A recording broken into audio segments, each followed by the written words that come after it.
stereolithography, or it is also called as a photopolymerization. So polymerization means you are having the monomers through a reaction. The monomers will become react and they will form long chains, that is called as a polymers.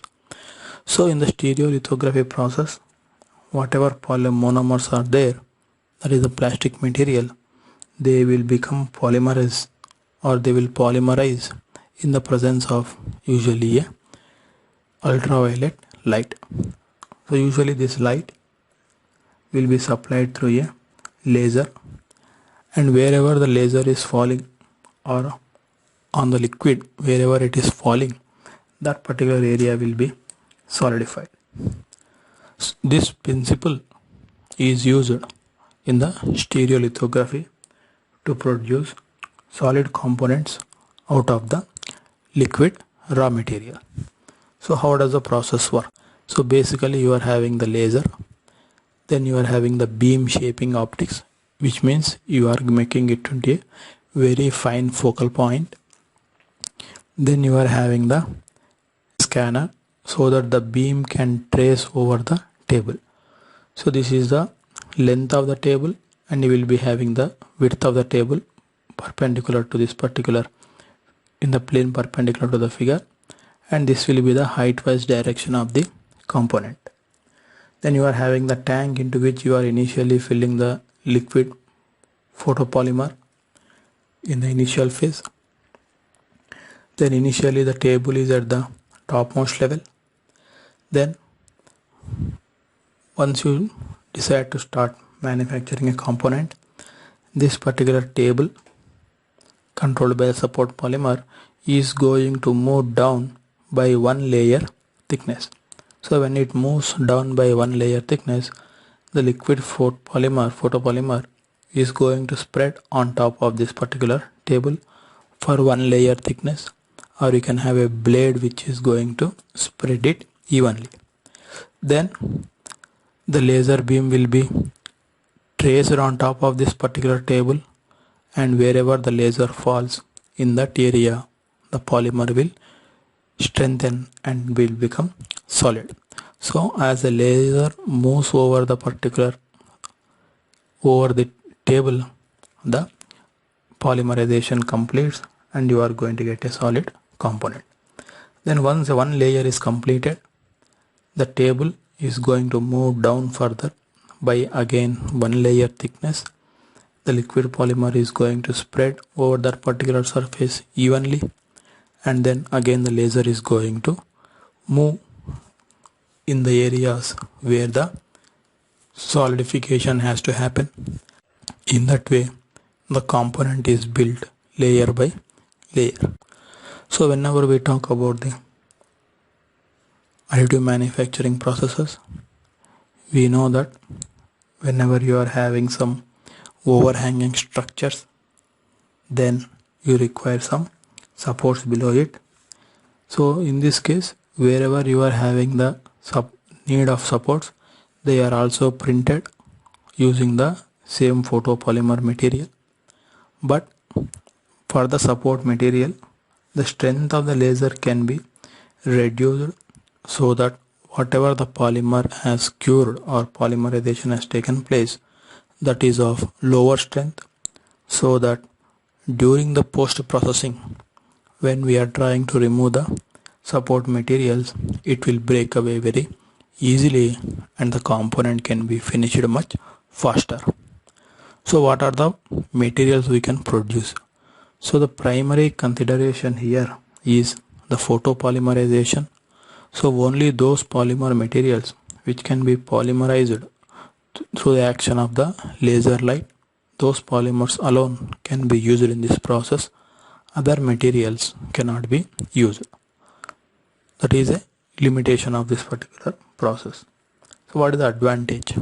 Advantage is we can get very good accuracy in this particular process, because we are using a laser which is having a very fine focus, and we are trying to cure at a very fine point. So basically the accuracy levels will be the highest.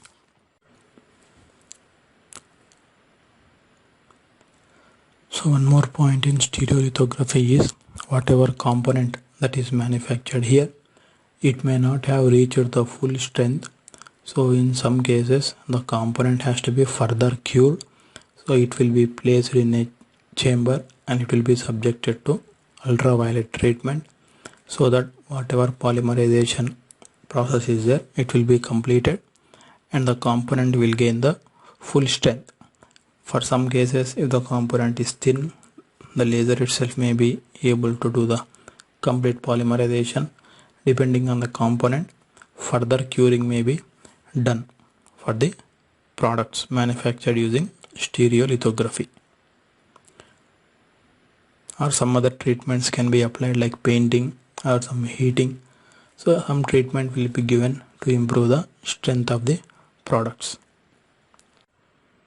So we'll try to see a video and try to understand what exactly the stereolithography is all about. So this is a maker. So this is a CAD model. This is the stereolithography printing machine.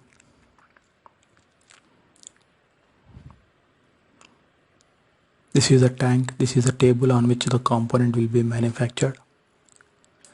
So the blade is going to spread the liquid polymer uniformly. Without the blade also it is possible, but usually a blade may be used to ensure that the polymer is spread uniformly on top of the table. Now the table can be having holes or it may be a flat surface. The holes will ensure that the liquid polymer is spreading more uniformly.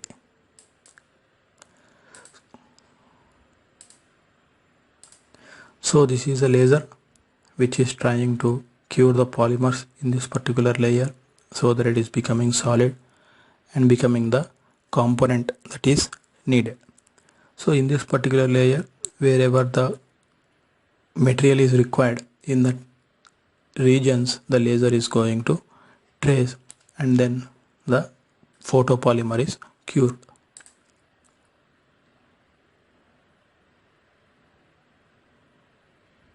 So the movement of the laser is controlled by XY scanner. So one layer is completed. Again the blade is moving to spread the photopolymer uniformly. So in this way, layer by layer it is completed, and then you are having the additive manufactured component through stereolithography. Once the component is completely manufactured, the table is going to rise upwards. So you can see some of the support structures. Whatever is there inside, that is the actual component. You are having the supports. These are all the support structures. They are to be removed.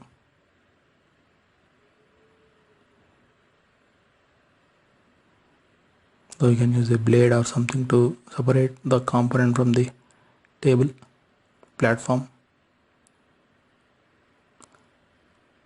So this is the finished component.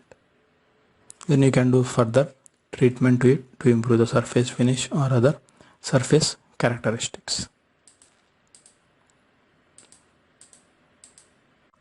So as we seen, once the complete component is manufactured, the table is going to rise upwards. We have to separate the component from the table, and then we have to remove the support structures. Now this polymer is very costly. So whatever the polymer is present inside the raw part, that has to be poured back into this particular tank. So when we are trying to pour back here itself, or we take it out and then we separate the polymer and the component, so there is definitely going to be some wastage of material, and whatever unused polymer is there, that will have some small contaminants or solid particles. So we have to do the proper filtration before we can reuse that particular polymer. So there will be some amount of wastage of the polymer in this particular process, because the polymer will be sticking to the component and separating it may not be very easy. So this is the stereolithography process.